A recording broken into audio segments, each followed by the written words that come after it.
Isabel Mega, agora há pouco a gente compartilhou o presidente da Confederação Nacional da Indústria dizendo: já esperávamos. O governo também está nessa toada de já esperávamos, já imaginávamos. Então, em teoria, eles já estavam até se antecipando à possível aplicação dessa medida. Oi, Elisa. Bom dia dia para você, professor Pedro Cortes, Juliana e, claro, para quem está do outro lado da tela também com a gente. Todo mundo já esperava, Elisa, e o governo trata esse tarifaço, os tarifaços, melhor dizendo, de 2026, com bem menos alarde e menos efeitos também em relação àquele choque do primeiro anúncio de tarifaço lá em 2025, porque agora já entendeu onde que está a raiz de tudo e já prevê alguma linha padrão de comportamento da gestão Donald Trump. Então, sim, essa nova taxação já era esperada. Qual que é a expectativa do governo daqui para frente? De que os Estados Unidos diminuam a dinâmica de negociação com o Brasil. E por que isso? Porque a gente já tem um processo eleitoral em andamento, apontando ali no norte de outubro. Então, a visão de fontes do Brasil é de que o governo Donald Trump vai esperar para saber quem vai sair vitorioso da eleição, para saber com quem vai negociar.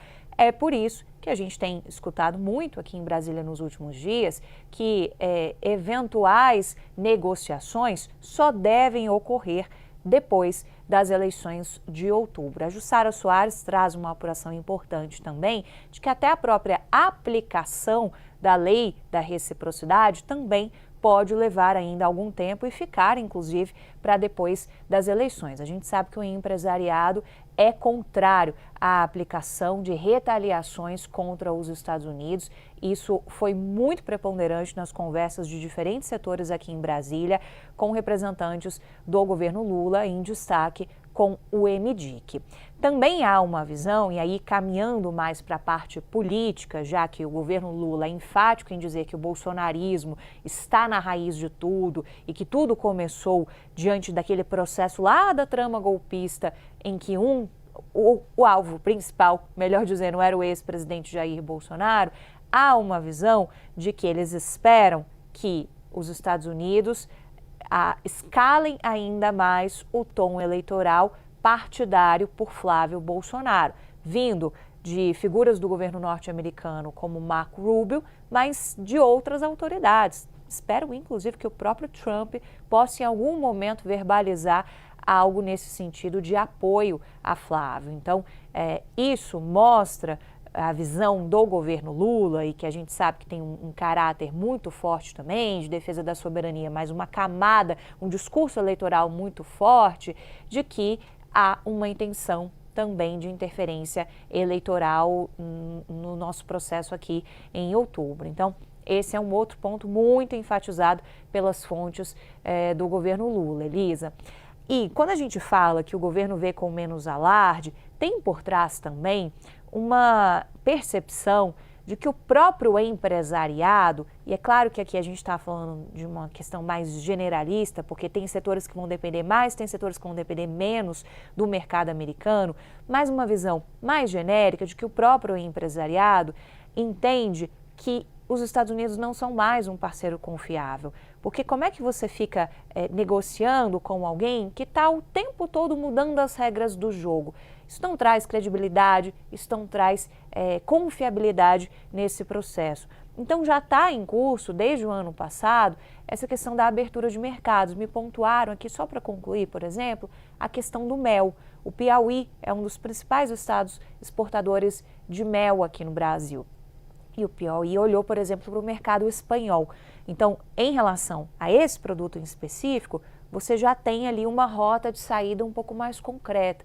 Outros produtos ainda estão buscando e outros vão ter uma dependência maior dos Estados Unidos. Mas essa própria crise de confiança, aqui a gente está falando do empresário brasileiro com o mercado americano, ajuda a entender o porquê há uma visão de que não há aquele choque que houve com os tarifaços em 2026, que houve com os tarifaços lá em 2025. É uma outra percepção importante também que a gente vai colhendo e que vai se somando a essas camadinhas da política. E como a gente falou no começo da conversa, são vários países que nós estamos aqui trazendo o olhar e contando aqui com as informações da Isabel Mega, Juliana Camargo, o nosso professor Pedro Cortes, e são muitos países para além do Brasil. Eu vou chegar aqui pertinho do telão, antes de mudar de assunto, só aqui a título de curiosidade, ó gente, o documento, além de citar Brasil, ó, Austrália, a Argentina também tem algumas decisões aqui, claro que tem tarifa e tem também lista de exceção, né? Tem que considerar esses dois lados. Angola, qual é o primeiro que aparece aqui? Argélia. E aí nós temos o nosso Brasilzão, ó, Austrália, Bahamas, Bahrein, Bangladesh, uma galera. E Brasil.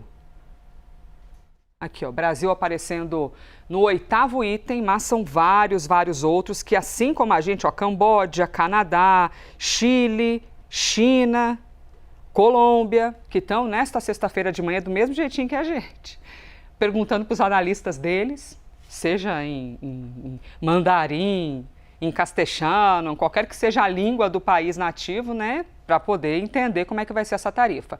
Daqui a pouco tem mais entrevista, aliás, tem mais repercussão do assunto e uma entrevista importante, tá? Nós teremos sobre esse tarifaço, agora mais, né, o plus